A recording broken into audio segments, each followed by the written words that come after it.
No ar, Radar de Notícias. Prestação de serviços. Utilidade pública. Comigo aqui no estúdio, jornalista Rabi Kalil. Bom dia, Rabi. Bom dia, meu amigo Pedro Notaro. Bom dia a todo o público multimídia do Radar de Notícias. Sexta-feira. Aleluia. Graças a Deus é sexta-feira, que para mim não muda nada, que sábado e domingo eu vou trabalhar do mesmo jeito. Está fashion, hein? Combinando a máscara com a camisa, hein? Brincadeira. Sabe, eu te agradeço porque na terça-feira eu estava com a camisa preta e máscara preta também. Percebi. É uma personal style que vem indicando para fazer isso. Vamos lá, Rabi Kalil, 727. Como é que você Manda aí. recebeu a mais recente pesquisa divulgada ontem, né? Instituto Real Big Time Data, ligado à TV Record, aponta mais uma vez segundo turno em Guarulhos. Sim. Né? E hoje polarizado entre o ex-prefeito Pietá, com viés de liderança, e o atual prefeito Guti, né? Ambos empatados tecnicamente dentro da margem de erro, né? Perfeito.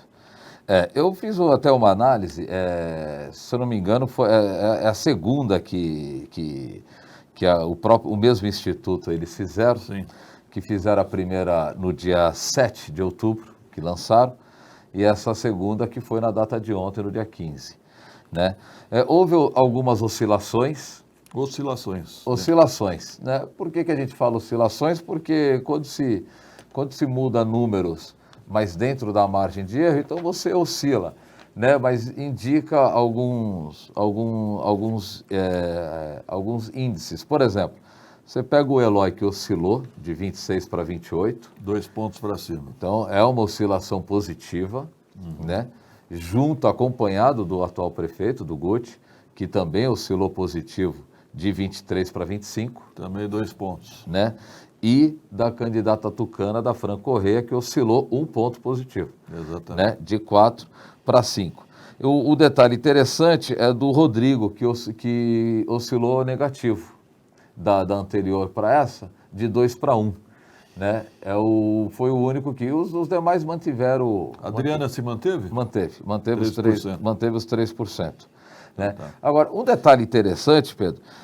Você me permite? Pois não. O que me chamou a atenção foi o Márcio Nakashima, apareceu com 0%. Eu fui checar essa informação. Segundo informações do próprio Instituto, houve o mesmo disco da anterior. Né? Porque quem foi entrevistado sabe como que é. A pergunta, o entrevistador, quando ele vai fazer a pergunta para o eleitor, da estimulada, é um disco.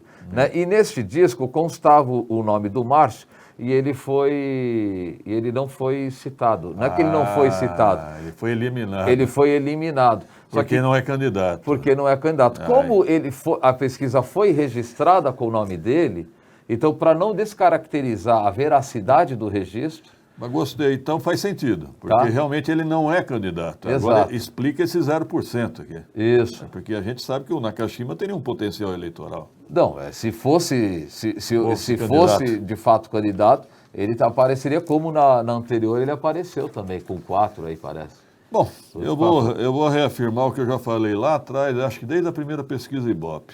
As pesquisas estão indicando o segundo turno em Guarulhos, né? Porque o Rabi sabe muito bem disso. Algumas pessoas diziam, a eleição vai ser decidida no primeiro turno. Não vai. É muito improvável. Pode acontecer? Pode. Improvável, acho improvável. Hoje o quadro é de polarização entre o ex-prefeito Pietá e o atual prefeito Guti, né? Empatados tecnicamente. Agora, vamos às avaliações do governo? Só uma coisa. Só um detalhe dessa polarização.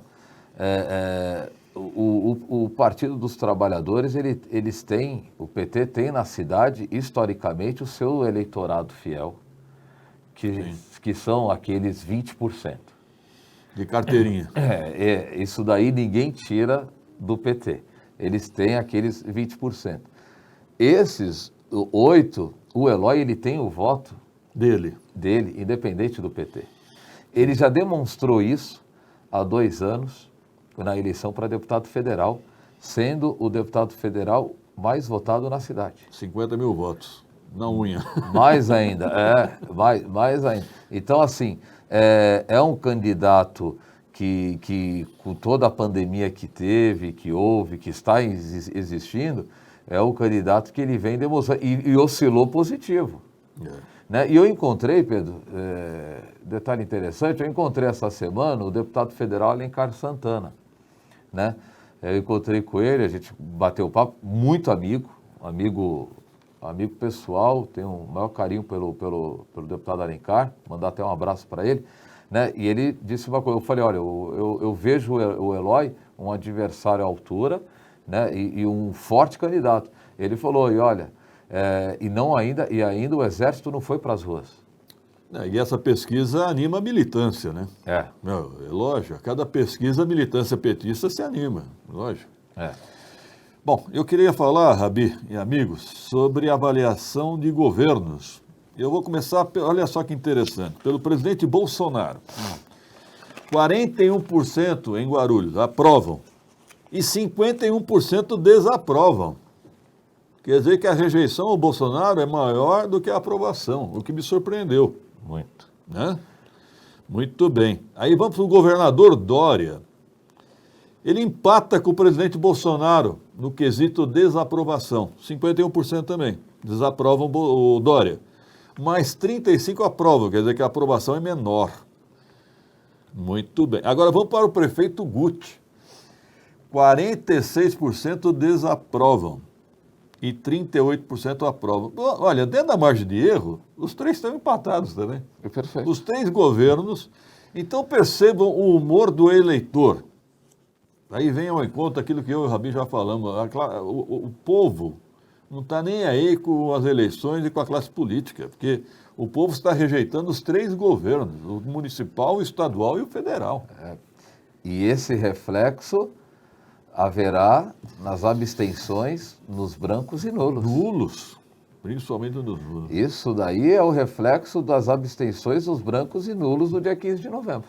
Deixe-me registrar aqui, a pesquisa ouviu 800 pessoas entre os dias 13 e 15 de outubro. O nível de confiança é de 95%. A pesquisa foi registrada no Tribunal Regional Eleitoral com o número SP 01335/2020. Só um detalhe interessante, Pedro, fazendo a comparação com a pesquisa do dia 7, desses 10 dias, só a reprovação do governo Bolsonaro que oscilou para cima de 49 para 51, o do Dória e do Guti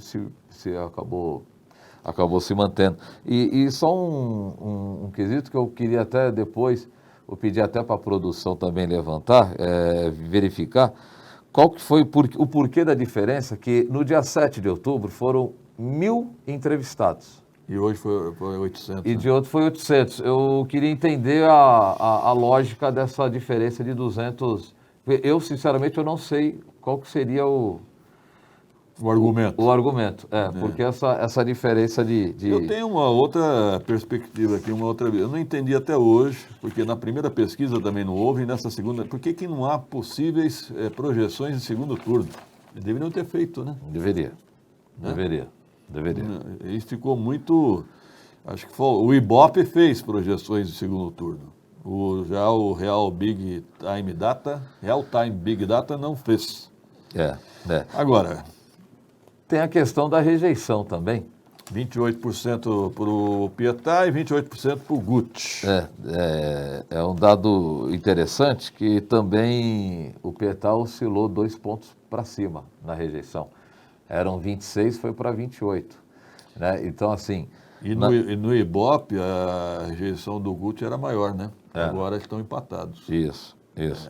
Então, assim, eu acredito que na medida em que a campanha ela vai indo às ruas, vai diminuindo a rejeição. Por exemplo, na anterior, que rejeitavam todos, eram 15%.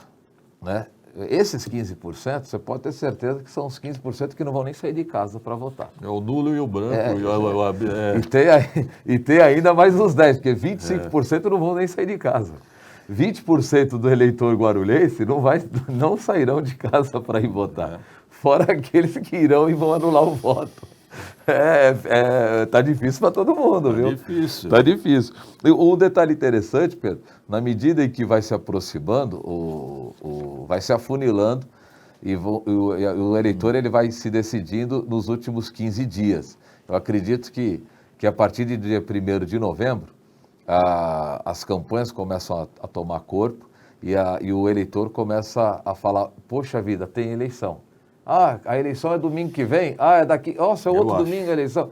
A partir do dia 1º de novembro, 5 de novembro. E a partir do dia 1º de novembro nós devemos ter outra pesquisa Ibope, com projeção de segundo turno. Então... E essa pesquisa, Pedro, ela identificou isso que nós estamos falando, por quê? Porque na anterior, 19% não souberam ou não responderam, né? E a de ontem caiu para 15%. A pergunta que eu me faço hoje, Rabi, é que diante desse cenário aqui, nós temos 12 candidatos à Prefeitura de Guarulhos, né? Sim. Com essas pesquisas aqui, será que alguém já vai jogar toalha em favor de outro candidato antes do primeiro turno? Uma boa pergunta. Boa pergunta. Eu já vi acontecer, você também já viu acontecer. Né? Então essa pergunta fica no ar. Até que ponto o candidato fala, eu vou em frente ou já vou somar com alguém? Boa pergunta. Né? Vamos aguardar essa resposta aí. Boa pergunta. Bom, Rabi, você precisa dizer que eu tinha razão, hein, cara? Você vai assumir em público? O quê? Porque antes das primeiras pesquisas, você falava que o Márcio França viria em primeiro lugar nas pesquisas. Eu falava que não. Sim. Lembra disso? Lembro. Porque eu falava para você o seguinte, que o eleitor paulistano é diferente do eleitor paulista. Totalmente diferente. Então, o eleitor paulistano é mais bairrista. Então a gente percebe hoje que o Bruno Covas e o Russomano, e interessante, essa pesquisa Ibope divulgada ontem na capital, demonstra que o Bruno Covas diminuiu muito a rejeição ao seu mandato. Diminuiu. Por quê? O horário eleitoral teve início na sexta. Sim. E o prefeito, o atual prefeito, ele tem utilizado muito as redes sociais. E agora começa a intensificar a prestação de contas, né? Ele está justificando, por exemplo, achei muito interessante, ele começou justificando a quarentena na pandemia, durante a pandemia. Né? As pessoas começam a enxergar o outro lado. Né? Houve aquela revolta, aquela questão, poxa, fechou o comércio, perdi o emprego, mas houve também a outra questão da saúde pública, né? A questão da vida, tal. Então agora eu acho que está tendo um momento do outro lado do balcão de fazer a prestação de contas. É interessante observar também o bom desempenho do candidato PSOL, né? Guilherme Boulos, com 10%. Aliás, vamos falar os números. Russomano liderando com 25%. Bruno Covas, do PSDB, com 22%. Dentro da margem de erro, estão empatados tecnicamente, né? Guilherme Boulos aparece em terceiro, com 10%. É um índice que surpreende, né? Ofuscando o candidato do PT, Gilmar Tato, né? Gilmar Tato aparece com 4%. Bom, cresceu de 1% para 4%, ou oscilou, sei lá eu. Foi para 4%. O Márcio França aparece com 7%. Interessante, não? O Márcio França, uma eleição disputadíssima contra o então candidato Dória, ao governo de São Paulo, em 2018. O Márcio França perdeu a eleição porque não declarou o voto no Bolsonaro. Se tivesse declarado voto no Bolsonaro, teria ganho. Eu discordo. Você acha que o PT não... Porque aí ele perderia os votos dos petistas. Pois é, tem razão. O voto da esquerda, né? O voto da esquerda, ele ficou naquele bico de sinuca ali, ó. Na boca de sinuca, não teve problema. O Dória deu aquela trucada que não tinha jeito. Tava com... Eu não jogo truco, mas falo que tinha o Zap, tinha não sei o quê. Copas. Eu não sei. O Dória deu aquela trucada que não teve como correr. Ele é rápido, o Dória. Ele falou, meu presidente é o Bolsonaro. Diga Bolsodória. Qual que é o seu presidente? Ele não respondeu. Então, mas você tem razão, ele perderia a voto da esquerda. Se ele fala Bolsonaro, ele perde o voto da esquerda. Se ele fala o Haddad, aí ele dá uma razão pro Rapaz, a capital conseguiu superar Guarulhos, a gente tem 14 candidatos a prefeito, hein? Mas, sinceramente, depois daqui, o Arthur Duval, 2%, Joyce Halseman, 1%, Andréia Matarazzo, 1%, Felipe Sabará do Novo, 1%, Levi Fidelix, 1%, Marina Elu, da Rede, 1%. Orlando Silva, do PCdoB, 1%. Vera Lúcia, do PSTU, 1%. Aqui em Guarulhos, o PSTU sumiu, né? Sumiu. O PSTU e o PCO sumiram. Se eu não me engano, o PCO, acho que nem comissão, nem diretório constituído possui. Lá em São Paulo tem até candidato, Antônio Carlos Silva. É o Partido da Causa Operária. 0%. É. Pois Agora, é. posso fazer só uma observação? Lógico. Também pegando uma comparação dos dois últimos Ibopes, né? O Ibope Na capital. da capital, do dia 2 de outubro, que foi a penúltima, e a de ontem, né? O Russomano também oscilou para baixo, que é uma tendência do Russomano. As últimas 3 eleições ele Cavalo sai da- paraguaio. É impressionante como que vai.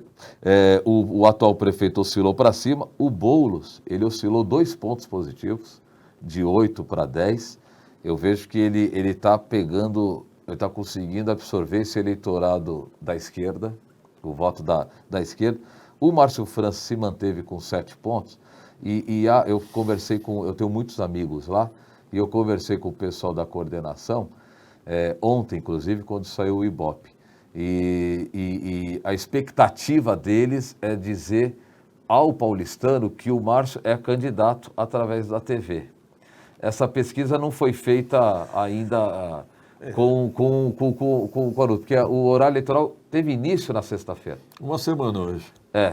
Hoje teve uma semana. Então, a expectativa deles é mostrar ao paulistano que o Márcio é candidato a prefeito. Por quê? Porque ele teve 3 milhões de votos Para governador. para governador há 2 anos. Ou seja, 3 milhões de paulistanos depositaram o voto, foram na urna e votaram nele. Então, ele tem esse recall que precisa chegar até o paulistano e falar: olha, você há 2 anos votou em mim, eu sou candidato a prefeito. Né? Essa é a expectativa dele. Ou a aposta. Né? Ou a aposta. Mas o Márcio França não é um político paulistano, né? Ele é de São Vicente, foi prefeito de São Vicente, no litoral sul de São Paulo. Um bom prefeito. Um bom prefeito. Um bom prefeito. Muito bem avaliado. Ele foi reeleito com, acho que, 90% dos votos. Foi. Fez o sucessor. Ele... Foi um prefeito que se destacou. E um outro detalhe também é do Gilmar Tato, que quando começou também começaram a falar o candidato do PT, o candidato petista é o Gilmar Tato, também de 1 foi para 4. Mas o PT ontem ameaçou até jogar toalha, hein? Já estava ameaçando jogar toalha. O Boulos está comemorando. Então, aguardemos. Olha, relembrando sempre que pesquisa é que nem assistir uma corrida de cavalos por fotografia, hein? Aliás, esse quadro que veio ontem, hoje já pode ser outro. Então, vamos aguardar. Eu aposto nas pesquisas a partir de 1º de novembro, né? Aí nós vamos ter uma noção mais nítida do que está acontecendo em Guarulhos, São Paulo e em outras cidades. No Rio de Janeiro, o Paes liderando, né? Eu acho improvável a reeleição do Crivella, hein? Muito difícil. O atual prefeito carioca, Crivella, muito mal avaliado. Vamos ver se o Bolsonaro coloca a mãozinha nele lá. Mas você vê que eu me surpreendi com esse resultado da pesquisa aqui em Guarulhos, hein? Entendi. Eu imaginava que a maioria iria aprovar o governo Bolsonaro. Eu também não sei se é aquela rejeição total aos políticos. É o descrédito. Não é total. Eu ia fazer esse comentário, Pedro. Se você pega, vamos supor, a rejeição do governo do Estado. Você aprova o governador Dória? 60% desaprova. Né? 60% desaprova a gestão do Dória. 40% do Bolsonaro, 40% do Guti. Aí você vê que é uma rejeição específica ao governador Dória. Mas esses números próximos é o perfil do eleitor que está em descrédito com a classe política. Total. Municipal, não estadual importa. E federal. Não importa. E um detalhe interessante que o PT tem em favor dele é que o PT ele não é vidraça em nenhum governo. Ele não é vidraça nem do governo federal, nem do governo estadual. Ele está correndo por fora. Então essas rejeições não atingem aos candidatos petistas. Ok. Obrigado pela participação, Rabi Kalil. Eu que agradeço, mandar um abraço para o nosso amigo Wagner Borges, porque olha, a audiência aqui hoje, bens a Deus, ao Wagner Borges, ao professor Jesus, que eu descobri ontem, Pedro, que o professor Jesus foi aluno de uma candidata de cidadania da professora Dinorá. Olha que coisa. Mandar um abraço a todos eles. 7h46, produção. Rápido intervalo.